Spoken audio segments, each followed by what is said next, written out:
Assalamualaikum warahmatullahi wabarakatuh.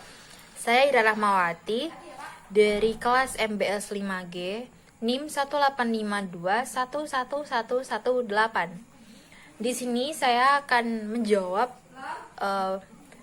pertanyaan UAS Manajemen Syariah yang nomor 5, yakni struktur organisasi syariah atau bentuk struktur organisasi syariah.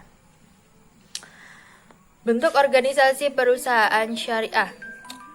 Menurut Faizal Rifai dan kawan-kawan, membagi bentuk organisasi bisnis dalam ekonomi Islam menjadi dua tipe.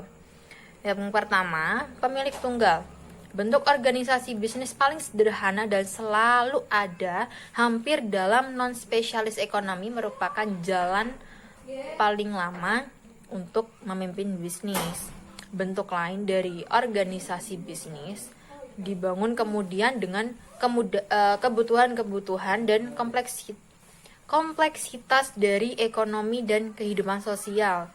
Ekonomi Islam mengizinkan perusahaan dijalankan sendiri dan tidak mengikat mereka dalam jalur lain kecuali bisnis tersebut dijalankan melebihi organisasi syariah. Yang kedua, yakni kerjasama.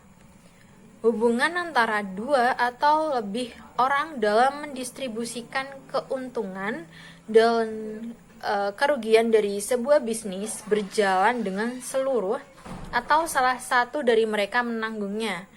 Bentuknya ada 3. Yang pertama mudharabah, yang kedua syirkah, dan yang ketiga perusahaan. Nah, kita akan bahas yang mudharabah.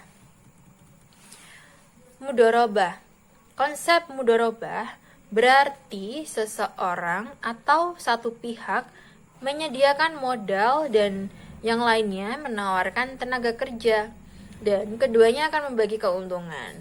Keuntungan dibagikan berdasarkan syarat-syarat perjanjian yang dibuat di antara kedua belah pihak. Jadi seimbang gitu. Lalu syirkah. Syirkah ada 2, yaitu syirkah al-milk atau non-kontrak, yang mana kepemilikan tercipta karena warisan, wasiat, atau kondisi lainnya yang mengakibatkan kepemilikan suatu aset oleh 2 orang atau lebih. Dan jenis syirkah yang kedua adalah syirkah al-uqud atau sesuai kontrak. Kalau tadi non-kontrak, kalau sekarang yang sesuai dengan kontrak, yang terdiri dari 4 model, yaitu muwafadah inan atau anam, abdan atau sanai, dan wujuh. Kerjasama jenis ini secara singkat dapat dijelaskan, yaitu syirkah muwafadah.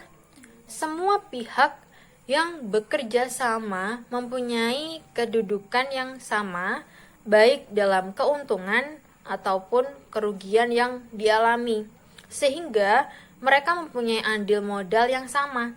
Setiap pihak merupakan agen dan siap membantu pihak yang lainnya.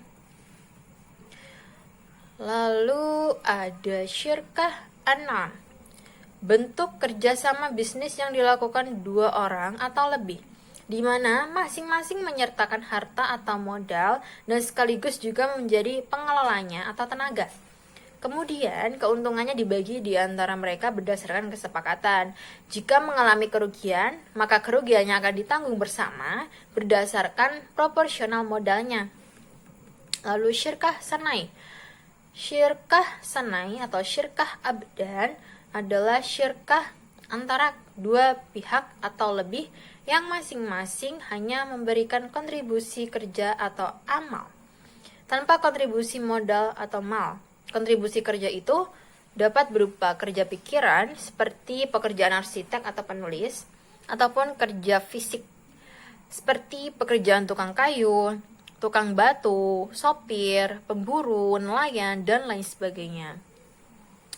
Lalu ada syirkah wujuh. Kontak kerjasama antara 2 orang atau lebih yang memiliki reputasi yang baik serta ahli dalam berbisnis. Misalnya, mereka membeli barang secara kredit dari suatu perusahaan dan menjual barang tersebut secara tunai. Mereka membagi keuntungannya dan kerugiannya berdasarkan jaminan kepada penyuplai yang disediakan oleh setiap mitra. Mudharabah udah, syirkah udah, nah yang terakhir adalah perusahaan. Perusahaan merupakan salah satu bentuk dari organisasi bisnis dalam Islam. Dengan badan hukum yang terpisah, tidak terlihat secara langsung dalam diskusi fikih. Perkiraan terdekat untuk badan hukum perusahaan adalah Baitul Mal, properti masjid, kepercayaan, dan kerjasama muafadah. Perusahaan sangat penting dalam organisasi bisnis Islam karena perusahaan menyediakan keamanan dan keuntungan yang tidak bisa didapat dari bentuk organisasi bisnis lainnya. Itu tadi jawaban UAS dari saya. Apabila ada salah dalam penyampaian jawaban, saya minta maaf. Sekian, wassalamualaikum warahmatullahi wabarakatuh.